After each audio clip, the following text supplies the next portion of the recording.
చిత్తూరు జిల్లా కుప్పం నియోజకవర్గం శాంతిపురం మండలం శివరాంపురం గ్రామ నివాసి యగు హరీష్ అనే వ్యక్తి ప్రజాగలం చంద్రబాబు కార్యక్రమానికి వెళ్లినందుకు గాను తనపై దాడి చేసి విచక్షణారహితంగా గణేష్ అనే పేరు గల వైసీపీ నాయకుడు దాడి చేయడంతో తలకు బలమైన గాయం కాగా చేయి వాచి ఆసుపత్రి చేరి చికిత్స పొందినట్టు ఇంకా వారి తల్లిని తమ్ముడిని కూడా గాయపడించినట్టు హరీష్ తెలియజేశారు. ఇటువంటి దుశ్చర్యలను తగవని ప్రజలు చూస్తున్నారని జగన్ ప్రభుత్వానికి తగిన బుద్ధి చెప్తారని వాపోయారు.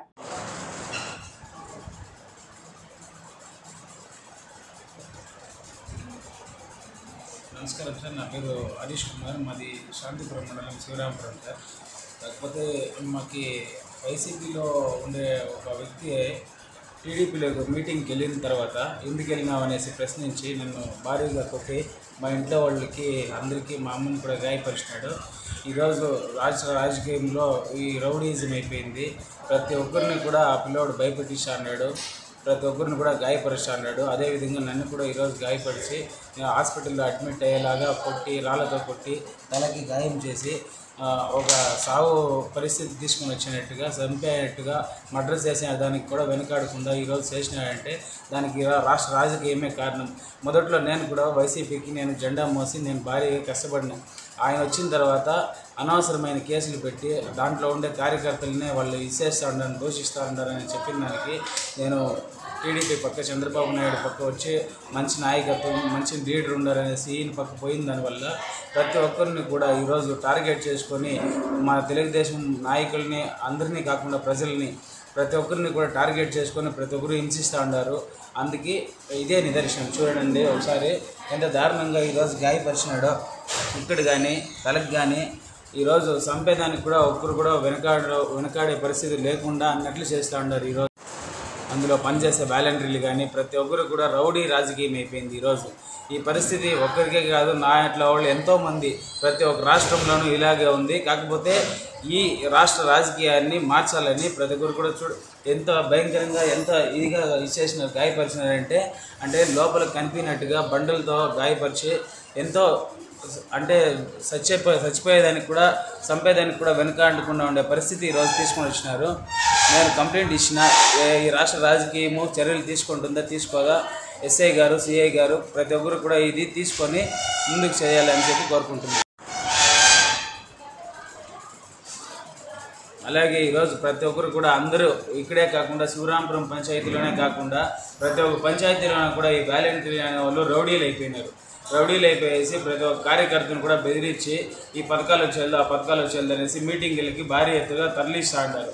ఆ విషయాలన్నీ ఒక అవగాహనతో నేను చెప్పడం వల్ల నేను మీటింగ్కి వెళ్ళడం వల్ల వెళ్ళి వాళ్ళకి ఇట్లా ఏం జరగదు, మీకు ఏమి నిధులేం ఆగిపోవు, వేరే విషయాలు ఏమి మీకు ఆగిపోవు, అమ్మఒడి కానీ ఇంకోటి కానీ ఆగిపోదు అని చెప్పి నేను వాళ్ళకి వ్యక్తపరిచిందే. దానివల్ల నువ్వెందుకు అట్లా చెప్తా ఉండవు, మేము చెప్పినాం కదా, మేము చెప్పి బెదిరించి వాళ్ళు పిలుచుకొని వచ్చినాం కదా, నువ్వెందుకు వాళ్ళకి చెప్తా ఉండవు అనేసి ఈరోజు నన్ను ఎంతో దీనంగా గాయపరిచినాడు.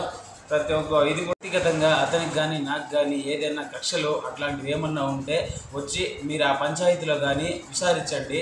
ఎందుకంటే ప్రతి ఒక్కరికి అట్లే చేస్తున్నాడు. ప్రతి ఒక్క పిల్లోనికి కానీ దాంట్లోకి వేరే పర్సన్నే పోకుండా అందులోకి ఎవరు ప్రచారమే చేయకుండా న్యాయపరమైన ఇవే జరుగుతుంది. అట్లావేం మీకు మోసాలు కావు, మిమ్మల్ని ఎవరు బెదిరించి చేయలేదు, మీకేం ఆగిపోవు, మీకు వచ్చేవన్నీ కూడా వస్తూ ఉంటాయి ఆ ప్రభుత్వం వచ్చినా కూడా అని చెప్పి మేము చెప్తే మమ్మల్ని కొట్టి మమ్మల్ని గాయపరిచి ఇచ్చేసినారు. రేపేమైనా నేను ముందుకు వచ్చినాను కాబట్టి ప్రతి ఒక్కరు కూడా నన్ను టార్గెట్ ఏమైనా చేస్తే కూడా వాళ్ళే దానికి కారణము. అతని పేరు గణేష్. ఊర్లో కూడా ఒకసారి వచ్చి విచారించండి. వాళ్ళకేం క్యాడర్ ఏం కాదు, ఎమ్మెల్యే కాదు, అసలు వార్డు నెంబర్ కాదు, వాడు వాలంటీర్ కూడా కాదు. కాకపోతే ఇన్ని రాజకీయాలు కుట్రలు చేస్తాడా అంటే జగన్మోహన్ రెడ్డి గారికి కూడా ఇట్లాంటి సీడు పురుగుల వల్ల జగన్మోహన్ రెడ్డి గారికి కూడా ఈసారి గెలసాలని ఓటేసేవాళ్ళు కూడా ఓటేయకపోవచ్చు. ఎందుకంటే ప్రతి ఒక్క ఊర్లోనూ కూడా ప్రతి ఒక్క దీంట్లోనూ కూడా పల్లెలో కూడా ఈ విధంగా జరుగుతూ ఉంటుంది. అదంతా కూడా జగన్మోహన్ రెడ్డి దాకానే వెళ్తుంది. జగన్మోహన్ రెడ్డి చేయించినట్టే కూడా అవుతుంది. కాబట్టి మీరే ఒకసారి ఆలోచించండి. ఇలాంటి సీడు పురుగుల్ని ఈ రాష్ట్రంలో ఇప్పుడు ప్రభుత్వం పరిపాలించిన వాళ్ళు కూడా చర్యలు తీసుకొని దీన్ని అరికట్టాలని కోరుకుంటున్నాను. ప్రతి ఒక్కరిని కూడా అలాగే గాయపరిచి ప్రతి ఒక్కరిని భయభ్రాంతులకు చేస్తున్నాడు. ఈరోజు శివరాంపురంలో గణేష్ అనే వ్యక్తి ఒక రౌడీ మృగంగా మారిపోయినాడు. ఇది బీహారా లేకపోతే ఇంకొక విధంగా అయ్యేటట్టుగా ఈరోజు చేసినాడు. ఇక్కడే కాదు కుప్పంలో ఉండే ప్రతి ఒక్క దీంట్లోనూ ప్రతి ఒక్క పల్లెలోనూ ఈ వాలంటీర్లు కానీ అందరూ ప్రతి ఒక్కరూ బెదిరించి ఈ రాష్ట్ర రాజకీయాన్ని ఏం చేస్తామనుకుంటారో మీరే అర్థం చేసుకోండి ప్రజలారా. ఎందుకంటే నాకే కాదు ఈరోజు జరిగిండే మీకు కూడా జరగవచ్చు ఇలాంటి పరిస్థితి. ఎందుకంటే మీరు కూడా కష్టపడింటారు వైసీపీ కోసం. నేను కష్టపడిన వైసీపీ జెండా మోస ఆయనకి గెలిపించిన ఓటేపించిన.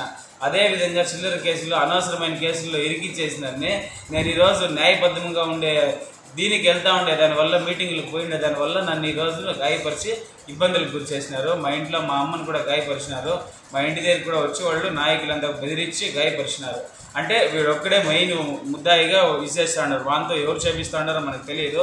కాకపోతే టీడీపీ అనే ఒక పదం ఎత్తితే కూడా వీళ్ళు అంత ఇదిగా రౌడీయిజంగా వచ్చి భారీగా మానవ మృగాల మాదిరిగా తయారైపోతూ ఉన్నారు ఈరోజు. వీళ్ళు ఎంత ఇదిగా వీళ్ళు అంటే సంపేదానికి కూడా వీళ్ళు వెనకాడరని నాకు అర్థమైంది ఈరోజు.